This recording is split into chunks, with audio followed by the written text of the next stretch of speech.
Assalamualaikum warahmatullahi wabarakatuh. Perkenalkan, nama saya Mirza Asmina, Prodi Teknik Informatika, Universitas Negeri Surabaya. Sebelumnya, saya berterima kasih kepada Pak Bonda selaku dosen Metopen yang sudah memberikan kesempatan untuk saya mengerjakan UTS Metopen hari ini dengan rencana topik penelitian tugas akhir saya yang berjudul pengembangan model klasifikasi risiko penyakit diabetes menggunakan algoritma decision tree berbasis data medis untuk mendukung deteksi dan pengambilan keputusan di bidang kesehatan. Berangkat dari latar yang membelakangi penelitian saya, yaitu karena diabetes adalah penyakit kronis yang setiap tahunnya pasiennya terus meningkat. Nah, dari hal tersebut, deteksi dini menjadi kunci agar kompilasi bisa dicegah. Nah, dengan data medis, kita bisa memprediksi resiko pasien lebih cepat sehingga tenaga medis dapat mengambil keputusan lebih tepat. Rumusan masalah dari penelitian saya yang pertama yaitu bagaimana mengidentifikasi faktor-faktor yang mempengaruhi resiko. Yang kedua, bagaimana melakukan processing data medis. Yang ketiga, bagaimana membangun model klasifikasi menggunakan decision tree. Yang keempat, bagaimana mengevaluasi performa model. Dan yang kelima adalah bagaimana hasil model dapat mendukung deteksi dini.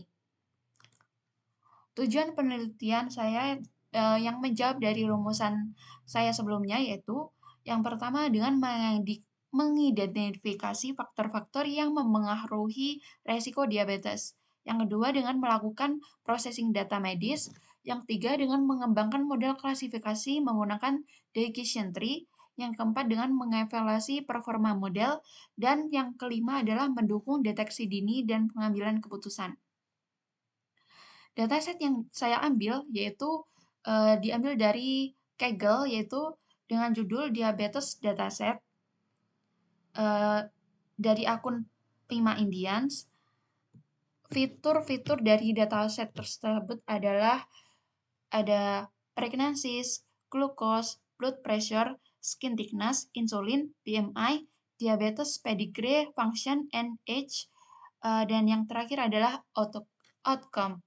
Nah, dari dataset ini terdapat 768 pasien atau 768 baris dan 9 atribut dari fitur tersebut atau 9 kolom.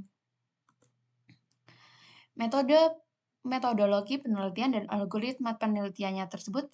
Yang pertama dari metodologi. Nah, dari metodologi sendiri ini yang pertama adalah pengumpulan data yang sudah saya cari di Kaggle di slide sebelumnya, dan yang kedua adalah pre-processing data. Apa itu pre-processing data? Nah, pre-processing data ini adalah tahap data praproses yang bertujuannya adalah untuk membersihkan dan menyiapkan data yang lebih matang. Karena data mentah itu sebenarnya masih ada baris atau kolom yang value-nya itu NaN atau kosong. Nah, dari situ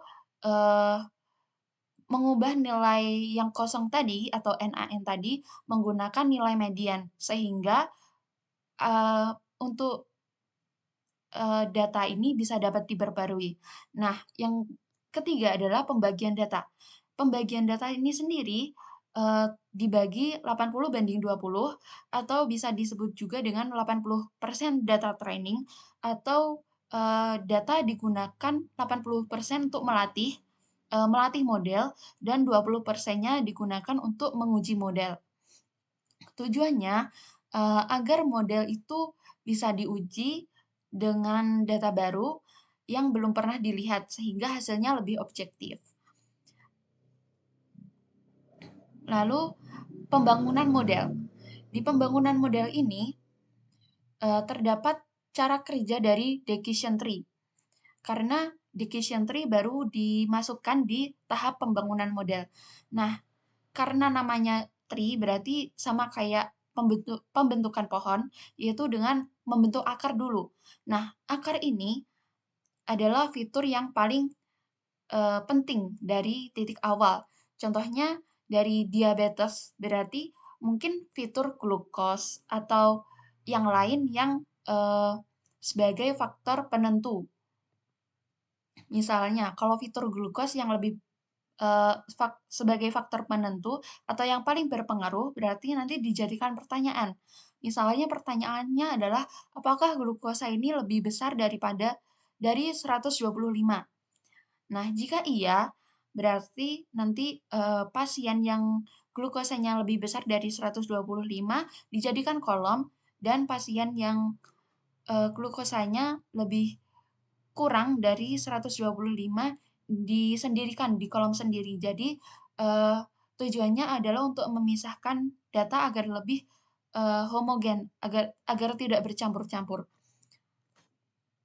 Lalu, pembangunan model yang kedua adalah mengukur kualitas split.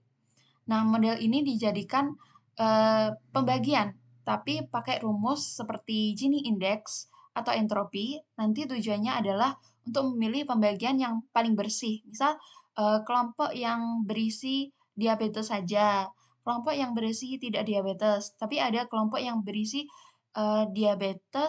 tidak diabetes tapi eh, mendekati diabetes. Nah, itu dikelompokkan. Lalu, kalau sudah, akan tumbuh cabang. Nah, dari cabang ini, contohnya dari glukosanya lebih dari 125 ini, nanti dicek BMI. Nah, jika BMI-nya lebih dari 30, maka resikonya tinggi. Karena awalnya dia udah ada di tingkat glukosa yang tinggi, terus dicek BMI-nya juga tinggi, jadi resikonya lebih tinggi dibanding sebelumnya. Jadi pembentukannya itu glukosa 125 lebih, kalau iya berarti resiko sedang. Nah, jika resiko sedang ini dicek dan BMI-nya lebih dari 30, maka resiko sedang tersebut berubah menjadi resiko tinggi. Dan lalu yang pembangunan modal yang terakhir adalah output. Nah, output hanya terdapat 0 dan 1 atau diabetes atau tidak diabetes. 0 untuk tidak diabetes dan 1 untuk diabetes. Selanjutnya adalah evaluasi model. Evaluasi model ini terdapat 4 tahapan. Yang pertama akurasi, precision, recall, dan confusion matrix. Yang pertama akurasi. Apa itu akurasi sendiri? Ini adalah tingkat ketepatan keseluruhan model dalam prediksi data. Rumusnya adalah jumlah prediksi benar per jumlah keseluruhan data. Jadi misalnya dari 100 data terdapat 85% yang diprediksi benar, maka akurasinya adalah 85%. Nah, akurasi sendiri ini adalah tujuannya untuk memprediksi secara umum. Lalu yang kedua adalah precision. Precision ini adalah untuk mengukur ketepatan prediksi positif. Artinya, dari semua yang diprediksi diabetes, berapa yang benar-benar diabetes. Lalu recall. Recall ini adalah turunan dari precision. Jadi artinya dari pasien yang benar-benar diabetes, berapa yang berhasil terdeteksi. Jadi kalau precision tadi adalah dari yang diprediksi diabetes, berapa yang benar-benar diabetes. Tapi kalau recall itu dari pasien yang benar-benar diabetes, berapa yang berhasil terdeteksi. Lalu yang terakhir adalah confusion matrix. Confusion matrix ini terdapat 4 tabel untuk melihat detail dari hasil prediksi. Tabelnya ada di gambar di samping. Positif, ada true negatif, false positif, false negatif. True positif sendiri ini adalah jika pasien tersebut diprediksi diabetes dan dia benar diabetes. True negatif adalah pasien yang diprediksi tidak diabetes dan benar dia tidak diabetes. Lalu false positif, pasien diprediksi diabetes tapi ternyata tidak diabetes. False negatif sendiri itu adalah pasien diprediksi tidak diabetes, tapi sebenarnya dia diabetes. Fungsinya ini adalah untuk memberikan gambaran secara lengkap dari kesalahan model. Lalu kembali lagi, tahapan metodologi penelitian yang terakhir adalah analisis hasil. Dari analisis hasil, kita bisa menyimpulkan evaluasi yang dianalisis untuk mengetahui lah seberapa baik model bekerja atau faktor apa yang paling berpengaruh dari prediksi tersebut. Misalnya selain glukos ternyata terdeteksi BMI juga berpengaruh, misalnya X juga berpengaruh, atau apakah model sudah layak digunakan untuk deteksi ini. Hasil ini juga digunakan untuk memberikan kesimpulan dan saran untuk pengembangan ke depannya. Lalu algoritma penelitian menggunakan decision tree karena decision tree ini efektif untuk data numerik dan kategorial. Selanjutnya yaitu manfaat penelitian. Ada tiga poin penting dalam manfaat penelitian. Yang pertama yaitu membantu deteksi dini penyakit diabetes. Yang kedua, memberikan referensi dalam bidang machine learning kesehatan. Dan yang ketiga adalah mendukung pengambilan keputusan tenaga medis. Lalu slide selanjutnya adalah hasil dan pembahasan. Dari hasilnya sendiri adalah dihasilkan model klasifikasi diabetes akan dikembangkan karena ini masih rancangan. Dan yang kedua adalah menggunakan algoritma decision tree. Dan yang ketiga, data berupa data medis pasien. Yang keempat, prosesnya adalah pre-processing, training, testing, dan evaluasi. Dan outputnya akan klasifikasi risiko diabetes. Selanjutnya dalam pembahasan sendiri, pembahasannya adalah decision tree dipilih karena mudah dipahami, transparan, dan cocok untuk data medis. Faktor penting dari data yang saya ambil dari Kaggle adalah faktor pentingnya yaitu glukos, BMI, dan age. Lalu potensi ini akan membantu deteksi dini. Dan yang terakhir adalah kesimpulan. Berdasarkan perancangan penelitian ini, dapat disimpulkan bahwa penelitian ini berfokus pada pengembangan model klasifikasi risiko penyakit diabetes menggunakan algoritma decision tree berbasis data medis.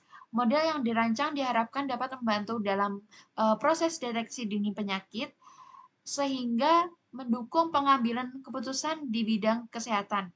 Namun karena penelitian ini masih dalam tahap perancangan, maka model yang diusulkan akan diuji dan dikembangkan lebih lanjut pada tahap berikutnya. Terima kasih atas perhatian dan kesempatan yang diberikan. Wassalamualaikum warahmatullahi wabarakatuh.